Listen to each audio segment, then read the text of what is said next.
тантанаҳои ҷашни наврӯз дар гӯшаву канори мамлакат бо маром идома дорад ва имрӯз дар деҳаи овозадори пушинги ноҳияи Данғара ба хотири ин ҷашни таърихӣ мусобиқаи гӯштингирӣ роҳандозӣ гардидааст. ба тавре ки мебинем дар ин ҷо паҳлавонон аз гӯшаву канори мамлакат ҷамъ омаданд ва барои ба даст овардани тӯҳфаҳои арзишманд аз он ҷумла 4 шоҳҷоиза миёни ҳам сабқат мекунанд. меравем пайгири сабқатҳои паҳлавонон мешавем ва шоҳид мегардем ки кадом паҳлавон дар ин мусобиқа метавонад соҳиби тӯҳфаҳои арзишманд аз он ҷумла шоҳҷоиза шавад. моро ҳамроҳӣ кунед ва аз майдони имрӯза бархурдор гардед. ин деҳа аз ҷумлаи маҳалҳои ба ҳисоб меравад ки анъанаҳои миллӣ ба хусус варзиши аҷдодӣ гӯштингириро бо эҳтироми хоса ҳифз ва рушд медиҳад. амасола дар арафаи ҷашни байналмилалии наврӯз дар ин деҳаи варзишдӯстор як қатор мусобиқаҳои гуногун доир мегарданд ва дар миёни онҳо гӯштингирӣ ҷойгоҳи махсус дорад.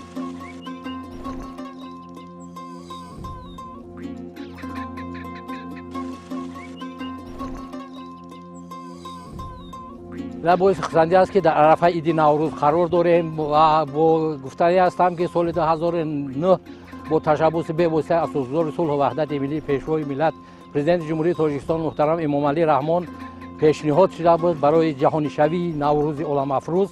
соли 2009 ЮНЕСКО созмони байналмилалӣ ва соли 2010 созмони милали муттаҳид ин пешниҳоди ҷаноби олиро қабул намуда наврӯз ин иди миллии форсзабонҳо мебошад ки ин ҷаҳонӣ гашт. боиси хусандӣ аст ки ина қариб 16 сол мешавад ки иди наврӯз ҷаҳонӣ гаштааст. мо имрӯз бо ҳамин ҳамкурсон дар пушинг дар ҷамоати пушинги ноҳияи Данғара қарор дорем. гӯштин бисёр дар сатҳи баланд гузаштак. имсол низ ин анъана идома ёфт. майдоне ки ҳамасола шоҳиди рақобатҳои ҷолиб аст, имрӯз боз ҳам пуршӯртар, пур аз паҳлавонони умедбахш ва мухлисони содиқ буд. мусобиқаи имсола танҳо як рақобати маҳаллӣ ба ҳисоб намерафт. ин майдон паҳлавонони шинохтаи Тоҷикистонро аз гӯшаву канори кишвар ба ҳам овард. ҳамзамон ҳузури паҳлавонон аз кишвари ҳамсояи Ӯзбекистон ва Федератсияи Русия ба мусобиқа ранги дигар бахшид. ҳаминро гуфтанӣ ҳастам ки ҳамин хусусан ҳамин гӯштингирӣ, гӯштини самво, гӯштини дзюдо ва гӯштини миллӣ ки ина буд дина 22 марти соли 2026 ин ҳам рӯзи байналмилалии гӯштини миллӣ қабул карда шуда буд. ҳаминро бисёр тараққӣ кардааст, ҷавонон бисёр ба гӯштин машқ кардааст. инро мо имрӯз бар ало дидем ва боиси хусандӣ аст ки ҳамин ҷавонони мо ба монанди Абубакр Шеров, инҷара Асадуллоев, Шодмон Резоев, Мулло Раҷаб, бисёри онҳо ки дар чемпионатҳои ҷаҳону Осиё ва олимпиадаҳо иштирок карда байрақи Тоҷикистонро ба монанди Беҳрӯзи Хоҷазода, ба монанди Темур Раҳимов, ба монанди Сомон Муҳаммадбеков баланд бардоранд. аз ҷониби соҳибони майдон бошад, барои паҳлавонон шароити хуб фароҳам оварда шуда, тӯҳфаҳои арзишманди қиматбаҳо пешбинӣ гардида буд.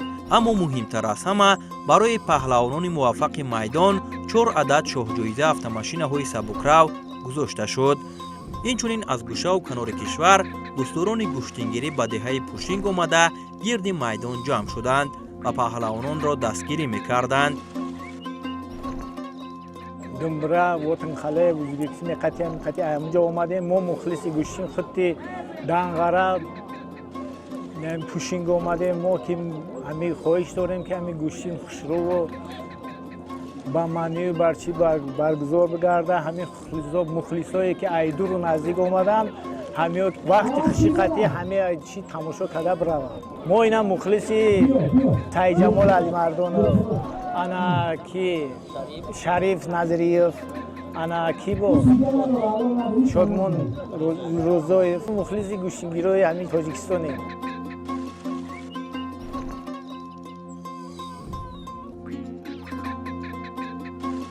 қисмати аввали майдондорӣ бо сабқатҳои паҳлавонони кӯчак оғоз ёфт. кӯдакону наврасон бо рӯҳияи идона ва чеҳраҳои пур аз шавқ ба майдон ворид шуда ҳунарнамоӣ карданд. шояд имрӯз онҳо ҳанӯз дар оғози роҳ бошанд, аммо ҳар қадами онҳо башорати ояндаи дурахшони гӯштингирӣ аст.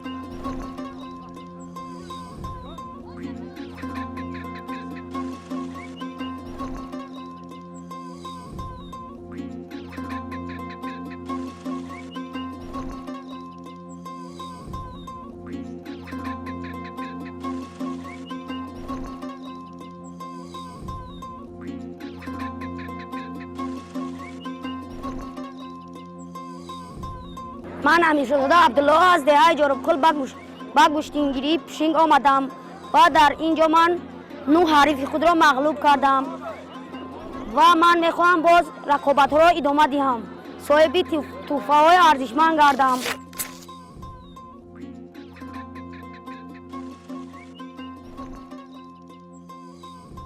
و جسارت کودکانه اجرا میشد. میدان آنها را با گرمی قبول میکرد. تحفه هایی که از جانب صاحبان میدان به غالیبان تقدیم میگردید روحیه نورسان را باز هم بریده میساخت و آنها میکوشیدند نه تنها برای غلبه بلکه برای نشان دادن هنر زیبا و سزاوار بودن به کفکوبی های مخلصان. اینجا در همین میدان نه تنها رقابت بلکه آرزوهای اولین پهلوانی شکل میگیرند.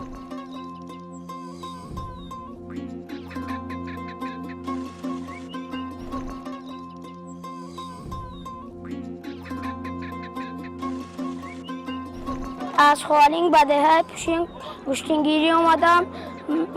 من 4 کس را زدم و میخواهم که در آینده تصوری تحفه زیاد شوم.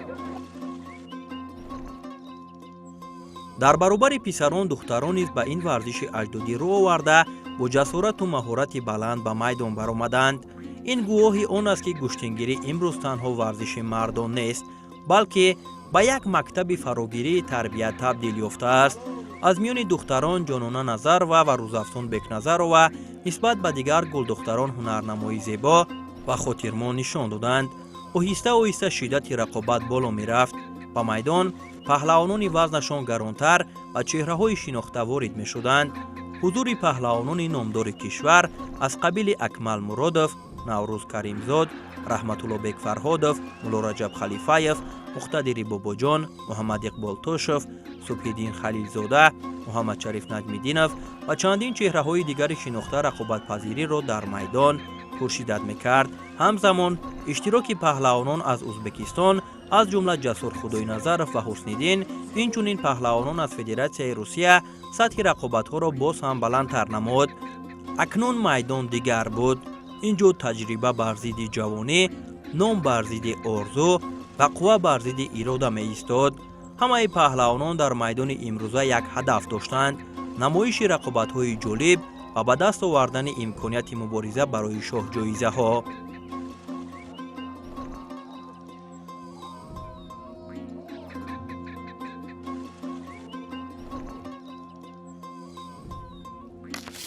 شاه جایزه نه تنها تحفه بلکه رمز پیروزی و اعتراف واقعی مهنت پهلوان است. بعد از کوشش های زیاد و رقابت های پرشدت دستاندرکاران مسابقه خلاصه کردند که شاه جایزه اول به نام 2 گل دختر شناخته و ارزنده میدان جانانه نظر و روزافزون بیگ نظر را گذاشته شود. رقابت این جفت واقعا جالب و پرشدت صورت گرفت و نهایت بعد از کوشش های زیاد جانانه با یک حرکت جالب و مهارت زیبایش روزافزون را دوشانه زمین آورده صاحب شاه جایزه شد.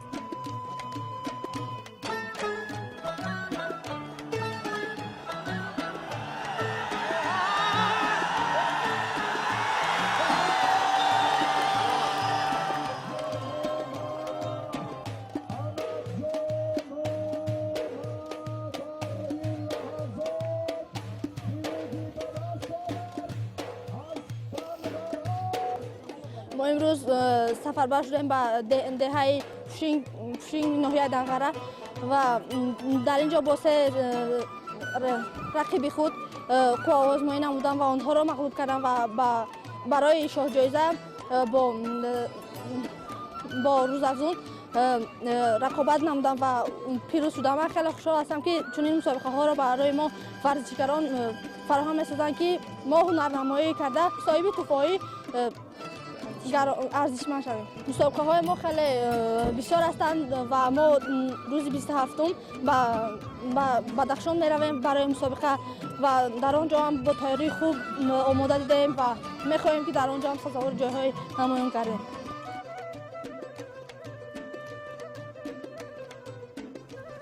بعد از هنرنمایی و مهارت خوب پهلوانان، صاحبان میدان شاه جایزه های باقی مانده را در نام پهلوانان زیرین گذاشتند. همین طور نوروز کریمزاد با میزراب لایقov، муҳаммад иқбол тошев бо ҳусниддини ӯзбекистонӣ, субҳиддин халилзода бо муҳаммад шариф наҷмиддинов, акмал муродов бо зикрулло шарипов барои шоҳҷоиза рақобат карданд. рақобати ҳамаи ин ҷуфтҳо пуршиддат ва баробар буд, ки натиҷаҳо мусовӣ хотима ёфт.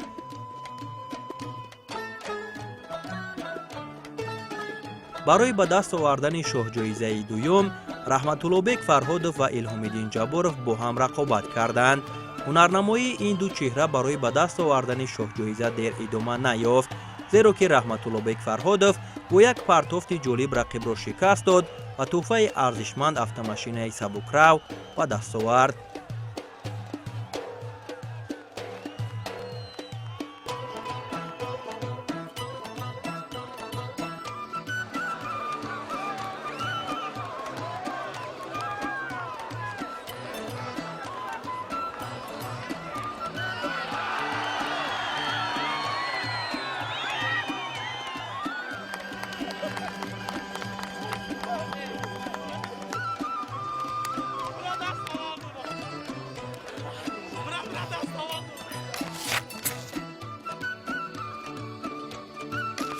аввалан миннатдории худо ба тамоми мухлисон мерасонам, ки мо палвоно бе мухлисон ҳеҷем.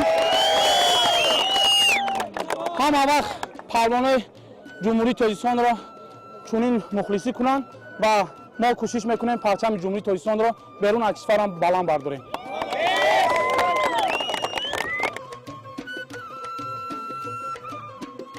сипас шоҳҷоизаи дигари майдон миёни парвиз абдураҳмонов паҳлавони ҷавону умедбахши тоҷик ва ҷасур худойназаров паҳлавони ӯзбекистонӣ гузошта шуд.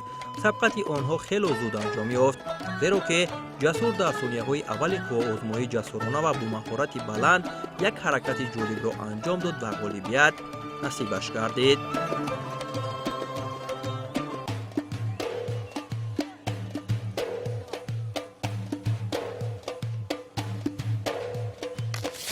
yaxshi bo'lib o'tdi go'shtin. имрӯз гӯштин бениҳоят хуб гузашт.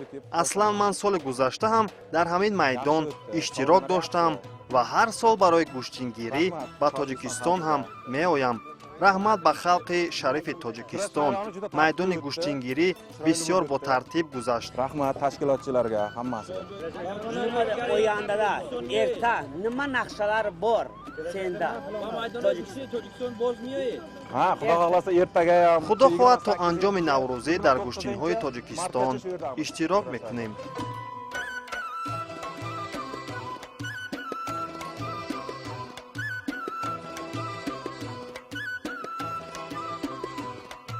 рақобати охир дар майдони имрӯза сабқати мулло Раҷаб Халифаев ва муқтадири Бобоҷон ба ҳисоб мерафт, ки шоҳҷоизаи чоруми майдон ба номи ин ду чеҳра гузошта шуд.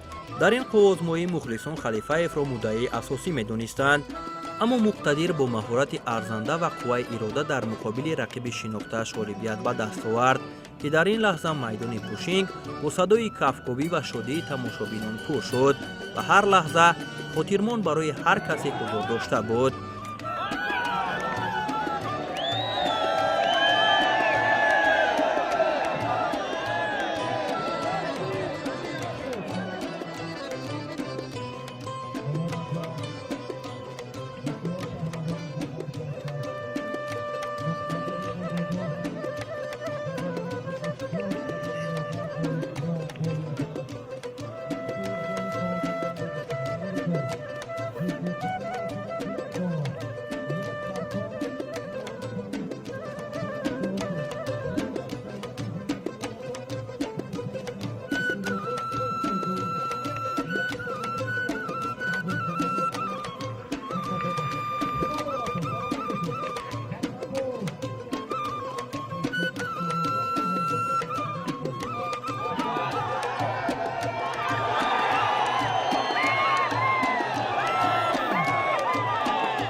рақобатҳои рӯза хай ҳар як рақиб сахтии хича дора, қинии хича дора.